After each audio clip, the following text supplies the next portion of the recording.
Bueno, en primer lugar, darte las gracias a ti, José Carlos, por la invitación a participar en esta conferencia. Es para mí todo un honor formar parte de este ciclo, ¿no?, que se ha iniciado este año y bueno, extender esta gratitud a toda la Junta de la SECA, de esta sociedad.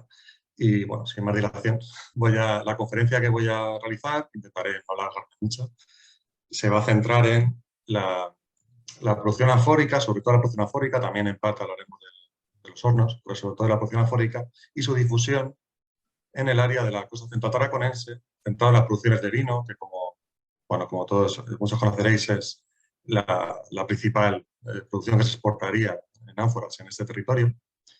Y para ello inicialmente voy a presentar de forma sucinta un pequeño recorrido de los estudios en este campo y luego sobre todo me tendré en algunas de las líneas que hemos ido desarrollando en los últimos años, sobre todo a partir del año 2017, que es cuando empezamos, participan muchas personas, no solo yo, esta línea de investigación. Así que, bueno, brevemente esta pequeña introducción, pues comentar que las producciones de la zona de la costa central tarraconense, tradicionalmente se llama ánforas valencianas, ¿no?, es más correcto hablar de a nivel costa central tarraconense, que se centrarían sobre todo en la zona de la costa valenciana, el sur de la costa de Castellón y el norte de Alicante, pues inician un poco más tarde que en otros lugares. En el año 75 del siglo pasado es cuando comienzan las intervenciones en el primer taller, en el caso de oliva. Un paso también importante fue la primera síntesis que realizó la doctora Aranegui en el año 81, que tenemos aquí en pantalla en la captura, que recogió los hallazgos de este taller de oliva, junto también a otros hallazgos que ya había producido en el Graubel y otros lugares, en el Graubel de Sagunto y otros lugares, y fue un paso importante. En los años 80 también las excavaciones en la Almadraba supusieron un hito. De hecho, a día de hoy la Almadraba sigue siendo, yo creo, el alfar mejor conocido y que más información ha aportado a este campo. Intervenciones que coordinó el investigador Josep Antoni Gisbert. Y luego, de manera ya más sucinta, los resultados se fueron publicando, por ejemplo, en distintos coloquios, como el de Piel Antiguitat a Badalona, que recientemente, ¿no?, la semana pasada se realizó una nueva edición. Lamentablemente no pude asistir por problemas de compatibilidad con las clases. En la década de los 2000, pues por señalar unos pequeños hitos, el caso de la obra de Juan Carlos Márquez y Jaime Molina recoge la epigrafía de todo este territorio y también incluye, ¿no?, en este sentido, toda la epigrafía anfórica de las ánforas producidas en este área. A su vez, distintas conferencias, sobre todo de Carmen Aranegui y Josep Antoni Gisbert, que han sido los dos investigadores que más trataron este campo en las últimas décadas. Se han ido publicando en distintos lugares. Y un paso importante que sería, sin duda, la página web o el laboratorio web de Ánforas Hispania, que empezó, creo que es la primera vez que publicamos, que empezó la web sería en el año 2012, ¿no?, dentro del proyecto Ánforas Hispania, en el que yo me incorporé como predoctoral en la última, colaboré cuando estaba de predoc en la última fase y que tuve la suerte de colaborar precisamente en los tipos de esta zona, y que tiene una gran importancia con muchos tipos, pero especialmente con producciones como las del área de la costa central tarraconense, porque eran áreas muy poco conocidas, muy poco visibles. De hecho, inicialmente ni siquiera se iba a incluir estas formas en esta página, y el hecho de que se incluyeran, al igual que sucede con otras áreas poco conocidas, creo que ha sido un paso importante para dotarle de mayor visibilidad en el ámbito nacional y también internacional. Y personalmente me sirvió a mí realizar estas fichas, junto con Jaime Molina, así como una invitación a realizar un estado de la cuestión de este ámbito en 2014, en una mesa redonda en Girona, en Ampúries, que coordinaron Joaquín Remuleda y Ramón Járrega. Pues me sirvió muy bien para centrarme por primera vez en este ámbito y a partir de ahí ya desarrollar un proyecto a partir del año 2017.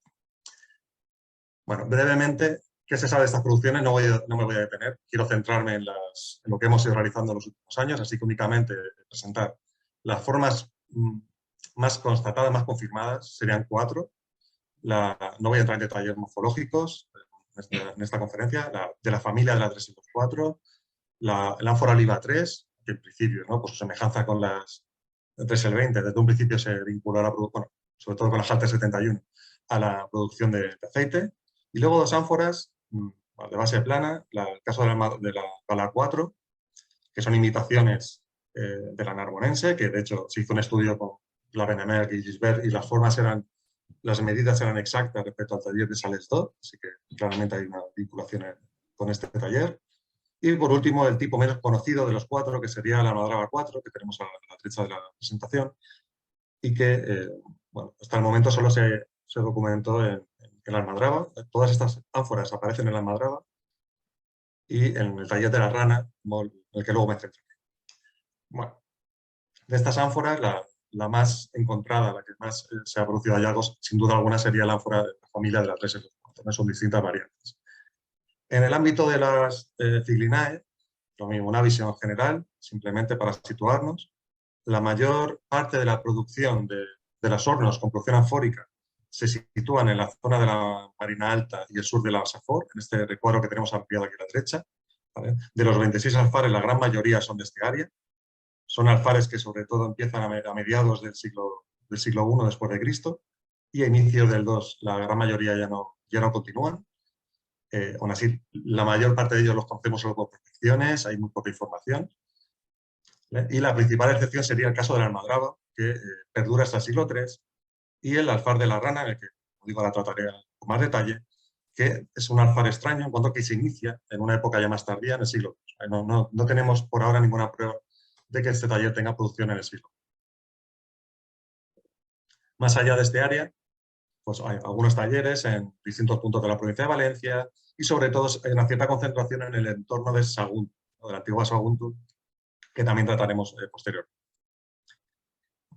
Bueno, y antes de comenzar ya con el caso de la rana, también decir que en la última década también se han excavado nuevos talleres. Por ejemplo, recientemente se ha excavado de nuevo en el taller del Clos de la Rascaña, en Ereta. Y también señalar la reciente tesis de Enric Coulomb, que analiza tanto los hornos como las producciones, hace un estudio morfológico muy detallado, en el que lamentablemente yo no voy a poder profundizar en esta conferencia, de las producciones de la España tarraconense, tanto del área, bueno, de la actual Cataluña como de la zona valenciana. Así que también bueno, ha sido una aportación muy importante en los últimos años.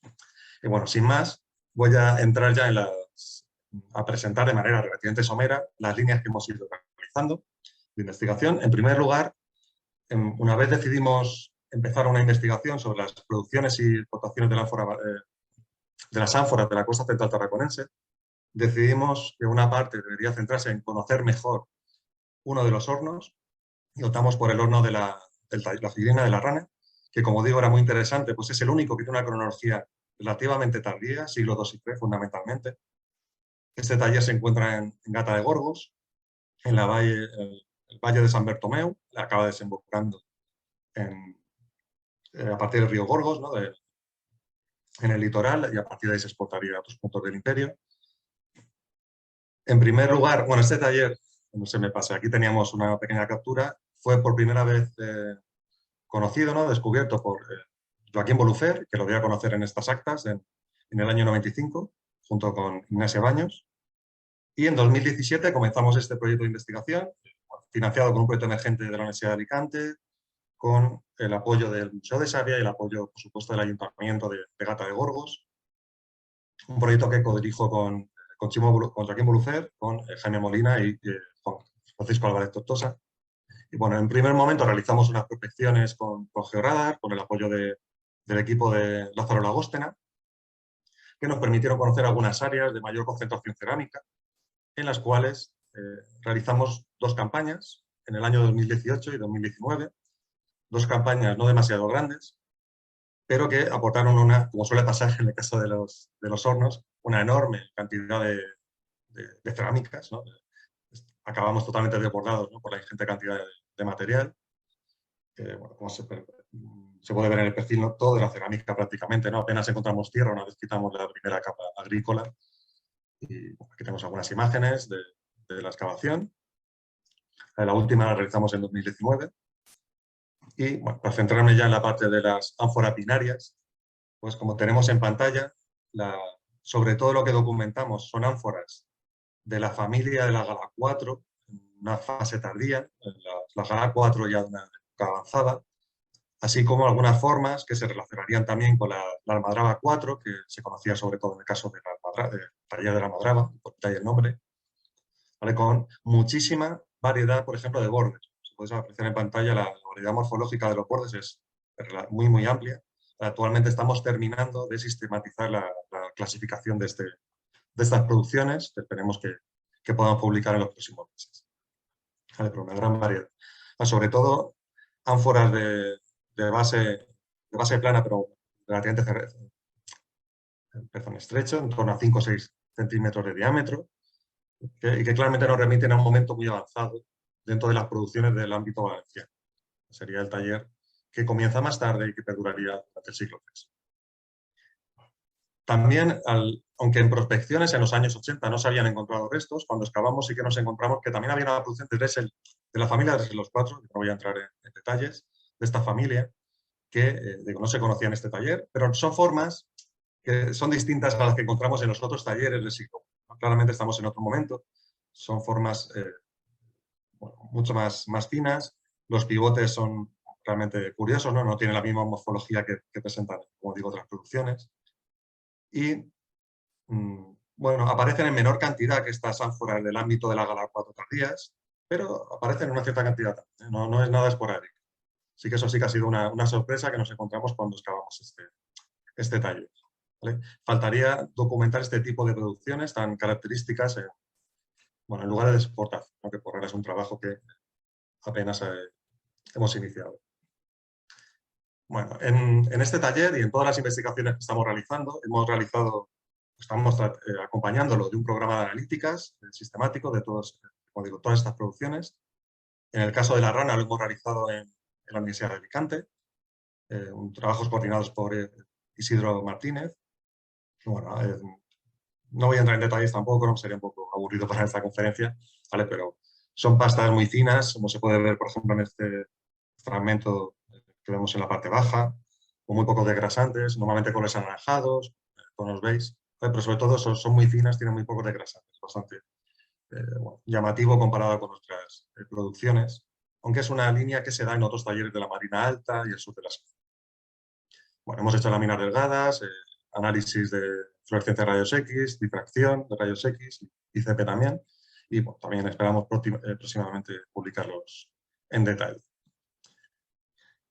Simplemente antes de pasar a otra de las líneas que hemos desarrollado, decir que el año pasado realizamos unas prospecciones con magnetómetro que para el caso de la ciclina da mejor resultado, ¿no? Y pudimos detectar la presencia de dos hornos que esperamos también quizás en un futuro próximo poder excavar uno de ellos, ¿no? Para conocerlo mejor. Son hornos de forma rectangular, como en otros talleres, como el propio taller de la madre. ¿Vale? Bien. Otra de las líneas que hemos desarrollado, en este caso en colaboración con el investigador Ramón Járrega, director del proyecto Ciclinae Hispaniae, en el cual también formo parte, realizamos unas pequeñas prospecciones en el territorium de Saguntum, tratando no tanto de encontrar nuevos hornos, sino de los hornos ya conocidos, acudir a ellos para registrar, documentar nuevos fragmentos, para conocer mejor estas producciones y sobre todo también poder realizar una primera caracterización arcométrica. Para estos trabajos también contamos con la ayuda del doctor Enric Coulomb y sobre todo documentamos materiales en el alfar de Orlé y en el alfar de Sabato 2, mientras que en el alfar del Sars, donde Aranegui, por ejemplo, ¿no? propone que provendría la marca MPM, no documenta, o sea, no lo encontramos. Lo cual no quiere decir que no esté, simplemente que nuestras prospecciones no conseguimos dar con. Bueno, de los resultados, como los tenemos publicados recientemente en un artículo en Lucentum, pues remito a él para más detalles, aparte de lo que me podéis preguntar en el turno de preguntas, pero simplemente decir que sobre todo documentamos formas en estas prospecciones de la familia de las Dressel 2 y, bueno, más curioso fue, por ejemplo, este borde que tenemos en pantalla de la familia de la Dressel 711, que es un elemento que no se conocía en este lugar y sí que las pastas parecían locales, pues muy similares a las otras producciones y que, bueno, sí que se conoce en otro taller más al sur, en el caso de Paterna, en Lord de Pepica, donde sí que se planteó la la presencia de producción de RS711, ¿no? Así que no sería del todo anómalo, aunque no se conocía hasta ese momento en esta zona tan al norte. Bueno, a su vez encontramos receptor de cocción, etc. Simplemente me detendría un momentito en este sello, que también documentamos en estas prospecciones en Orley, que también es una anomalía dentro de las producciones del ámbito de la costa central tarraconense. Como veis, se trata de un pivote. Todas estas producciones suelen sellar en el borde, la gran mayoría de ellas. En este caso aparece un pivote, algo relativamente curioso. El propio sello tampoco tenemos ningún paralelo. ¿Vale? Bueno, la lectura que hicimos, como veis, parecería una D, luego una O, ¿no? Inserta una I y luego una D, así que probablemente podría decir DOIT o sobre todo, ¿no? DIOT, es la propuesta que hacemos en este trabajo. Referiría a un Diodorus, sería la hipótesis que creemos más probable. ¿Vale? Pero sobre todo nos sorprendía el tipo de sellado, muy distinto a lo que conocíamos en otros áreas. En cambio, sí que es muy habitual, como sabéis, en el área tarraconense. Se realizó, a partir de los restos que documentamos, se realizó una primera caracterización alcométrica de estos envases saguntinos del área de Saguntum, por primera vez en envases de época romana. Estos trabajos los coordinó la profesora Verónica Martínez en la Universidad de Barcelona y también forman parte del artículo que hemos hecho mención. De nuevo se hizo lámina delgada, fluorescencia y difracción de rayos X y sobre todo mostraron la presencia de pastas calcáreas relativamente finas, pero mucho menos que las de la zona que hemos visto antes para el caso de la rana, ¿vale? Con calcita, microfósiles, dolomita, etc. Pero bueno, no quiero aburriros con esta parte. Ya cualquier detalle, por supuesto, lo puedo comentar después. Bueno, fotos de lámina delgada, etc. Vale, y ahora vamos a entrar en, una vez nos centramos en un primer momento en la fase del ámbito de la producción, en el caso de la rana, en el caso de las producciones, las prospecciones en el caso de Alfares de Saguntum. La siguiente línea que hemos tratado de desarrollar se centra en en mejorar el conocimiento sobre las exportaciones. ¿Dónde iban estos envases? ¿No? ¿Dónde iba el vino? El último término que nos interesa es el vino, no los envases.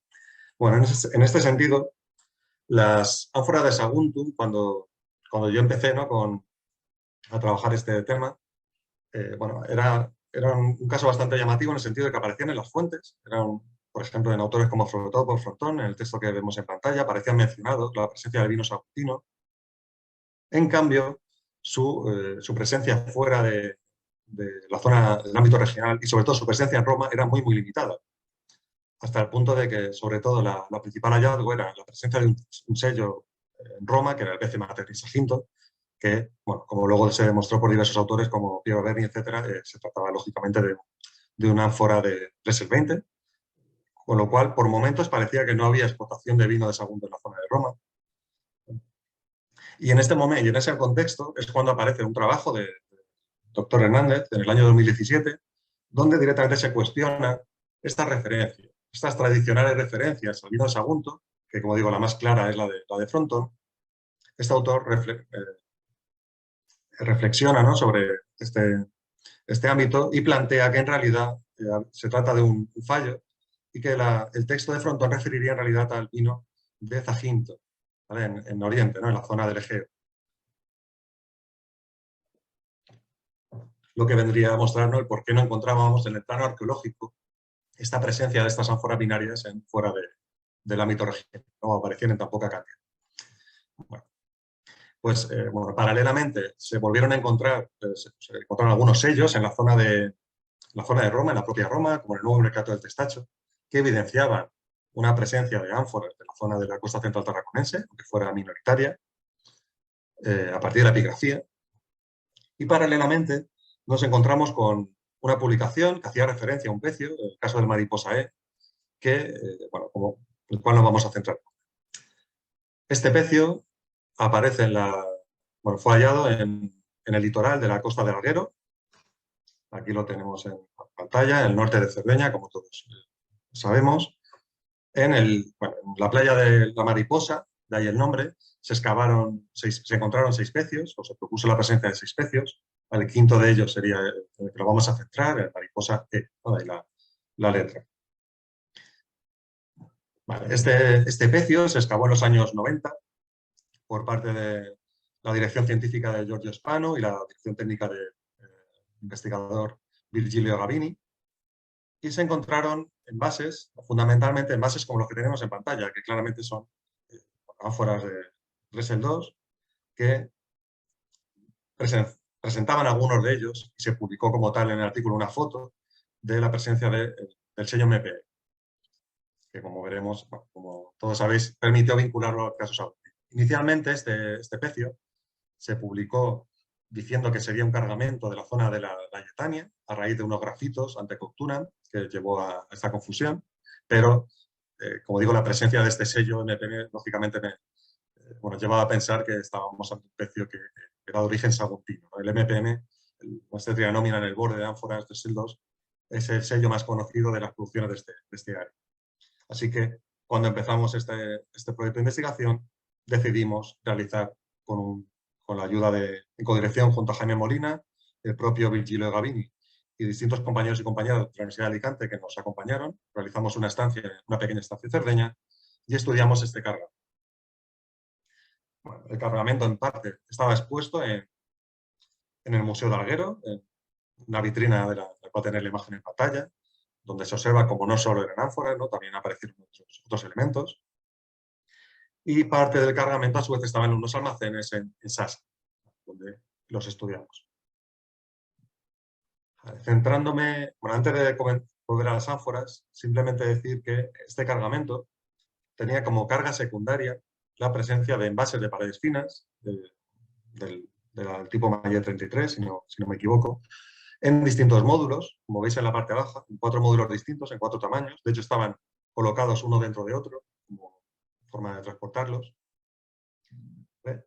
Y junto con las ánforas Dressel-2, que ahora veremos, serían las ánforas Dressel-2 del cargamento principal y estos envases, el cargamento secundario. Un cargamento muy, muy uniforme, como veis. Como carga, probablemente de a bordo, se encontraron otros envases. Otros envases cerámicos, en número muy pequeño, ¿no? Algunas sigilatas, algún mortero, alguna jarra, y un número muy pequeño también de ánforas de otros lugares, que por una parte 3 envases de ánforas que vinculamos al área norte arraconense, ¿no? Al área layetana, de los que tenemos 2 en pantalla, a la izquierda.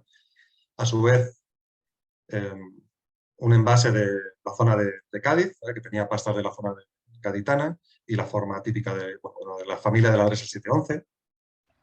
También, aunque no lo he puesto en pantalla, encontramos un envase del tipo Halter 70, de la zona de Guadalquivir, y también, por último, un pequeño fragmento de ánfora Dressel-2 que probablemente lo vinculamos al área campar, con las típicas pastas de esa zona.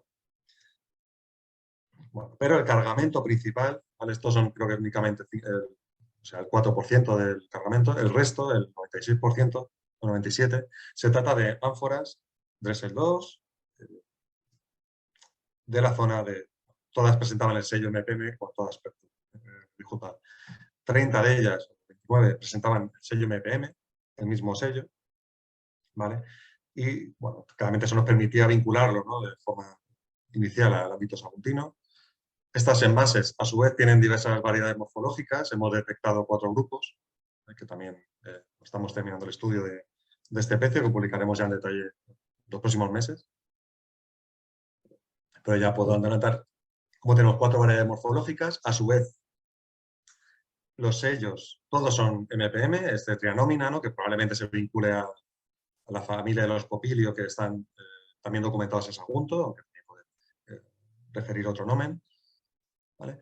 Pero aparecen con distintas matrices. Así que encontramos diversas matrices. El mismo sello, el mismo trianómina, pero con distintas matrices.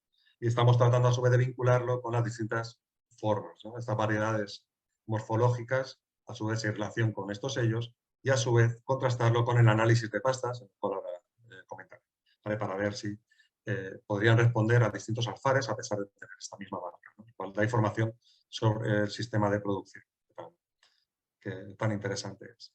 Vinculado a esto, también tenemos un gran repertorio de epigrafía de grafitos, ¿no? Ante Cocturan, he puesto 3 en pantalla. Sobre todo se trata de grafitos unilíteros, pero también hay algunos con dos letras, que de nuevo dan información, ¿no? Sobre todo el cruce con todos estos datos para conocer el ámbito de la producción de estos envases. Y a su vez tenemos un pequeño conjunto de tituli picti, que es uno de los elementos, yo creo, más interesantes de este barco, de este cargamento, también en parte motivo que realizáramos este estudio en Cerdeña, que está actualmente siendo, junto con el trabajo que hemos realizado Jaime Molina y yo, estamos ahora actualmente, lo está llevando a cabo el profesor y investigador Piero Berni, que un gran experto en este campo. Estos tituli picti, en gran medida, se encuentran en un estado relativamente deteriorado. También hace varias décadas que se excavaron, lo cual ha podido perjudicar el estado de la lectura cuando lo estudiamos a finales del año 2017 en Cerdeña, pero aún así ofrecen una información de gran interés. Tenemos que pensar que el principal titulus pictus que se conocía en este tipo de envases era uno que se halló en la Narbonense, que publicó Bernard Liu, que hacía referencia a una A y una M, que podría tener relación con Aminium, ¿no? Una de las cepas que menciona, por ejemplo, Plinio, una cepa de vino blanco que menciona Plinio. Pues en este caso se va a aportar obtenemos 8 tituli picti que permiten conocer el sistema de titulatura de estos envases, algo que era totalmente desconocido. Se puede confirmar la presencia de la producción de la variedad Aminium. Tenemos, como vemos aquí en pantalla, por ejemplo, a la izquierda la letra A y la letra M, al igual que en el ejemplar de la Narbonense, que apuntaría a la producción de este tipo. En la parte baja vemos cómo también se tiende a presentar un trianómina, ¿no? 3 letras, ¿no? Que vinculamos a un trianómina, etcétera, ¿vale? El estudio está terminándose también en estos momentos, pronto lo podremos dar a conocer en mayor. Pero la información es de gran interés y de hecho ha permitido concretar la datación del pecio, que no lo he dicho, a mediados del siglo I después de Cristo. Al igual que en el caso de la rana o en otros estudios, como en el caso de Sagunto, también incorporamos en el caso del Mariposae un análisis de pastas, una caracterización arcométrica. En este caso la realizamos en los laboratorios de la Universidad de Alicante. De nuevo, pues, lámina delgada, fluorescencia de rayos X, difracción y ICP, que nos están permitiendo, a su vez, vincularlo, compararlo con los propios análisis que se habían hecho en el caso de Sagunto, en estas prospecciones que hemos mencionado antes, ¿vale? Cruzar la información. Y bueno, no me detengo en las pastas, simplemente comentar cómo, retomando con este barco, en principio tenemos bastante información que apuntaría que saldría en torno, ¿no?, a la antigua Saguntum. Lo encontramos en el norte de Alguero, en el norte de Cerdeña, en Alguero, muy cerca del estrecho de Bonifacio. Así que, bueno, lo más probable, ¿no?, la hipótesis que barajamos es que este barco se hundiría cuando se dirigiría a la costa del Tirreno y que antes de atravesar el estrecho de Bonifacio por algún temporal tuvo que refugiarse en el litoral de la Mariposa, en Alguero, donde finalmente se produjo este naufragio, pero que probablemente el destino sería la costa del Tirreno y bueno, pues probablemente el destino a su vez sería la propia Roma, ¿no? Sería el destino que consideramos más probable, por ejemplo, en el puerto de Portus, ¿no?, fundado por Claudio y luego ampliado por Trajano, en el que tanto trabajo el malogrado Simon Cave. Sería probablemente uno de los destinos más probables para este cargamento. Así que, bueno, centrándonos ahora brevemente, bueno, vinculado a lo que hemos presentado del Mariposa, si analizamos la difusión de estos envases, nos encontramos con que, en el caso de las ánforas de la familia de la 304, que es la familia más difundida, como veis en los puntos rojos, sobre todo se conocía para el ámbito regional y había un pequeño foco de cierta difusión en la zona de la Narbonense, litoral sobre todo en Port-la-Nautique y alrededores. En el caso a partir de ahí encontramos hallazgos muy dispersos. Tenemos que tener presente que uno de los grandes problemas que tenemos a la hora de estudiar la difusión de este tipo es que son tipos muy poco conocidos, subproducciones en la costa central tarraconense, presentan morfologías similares a las de otras áreas, no tenemos un tipo muy diferenciado que permita solo por la morfología claramente atribuirlo a esta área. Así que, salvo los casos que hay epigrafía, es muy difícil que encontremos en la literatura científica una vinculación a este área. Así que prácticamente eso se limita a la epigrafía. Y no siempre de hecho, en la rana, por ejemplo, no hemos encontrado ningún sello. Nos hace ver la dificultad, ¿no?, que hay para conocer sus exportaciones. En este sentido, los hallazgos en Roma, ya lo hemos comentado antes, como en los últimos años sí que se han encontrado algunos sellos que evidencian su presencia. A su vez, recientemente, aunque es en el caso de la oliva 3, que es una forma en principio olearia, se ha publicado por parte de doctor Enrique Ulomi y Ramón Járrega también envases encontrados en Roma. ¿Vale? Pero a su vez son hallazgos muy esporádicos. El salto, creo, desde nuestro punto de vista, que supone el mariposa sería muy grande, porque por primera vez encontramos un barco es el primer pecio que se encuentra en tránsito, ¿no? Se había encontrado algún pecio, por ejemplo, en la propia costa de Alicantina, pero es el primer barco que encontramos viajando, ¿no?, probablemente, como digo, al área tirrénica, en el que la carga principal son ánforas de este origen, vino saguntino, vino del entorno de Sagunto, que se dirigiría probablemente a Roma, lo cual creemos que está redimensionando la producción y la exportación de estos envases. ¿Vale? Hasta este momento siempre eran hallazgos muy esporádicos. Ahora encontramos un barco, carga principal, más de 100 envases que se han encontrado de este origen. Así que, bueno, todo apunta a que conforme se vaya conociendo más estas producciones y vayamos caracterizando también las pastas, etcétera, vamos a encontrarnos con una difusión mucho mayor a la que conocíamos. En este sentido, por ejemplo, el año pasado, creo que fue en el año 21, tenemos un nuevo punto en la zona de la Campania, que fue publicado en el boletín de la Asociación de la Seca, que también, en este caso había un sello nuevo, Hilari, pero se vincula probablemente de este área, que de nuevo evidencia esta producción.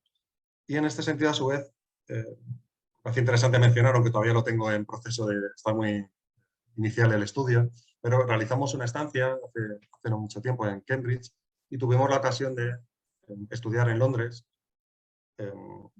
un pequeño contexto de materiales en el cual se encontraba este ánfora que vemos en pantalla, ¿vale?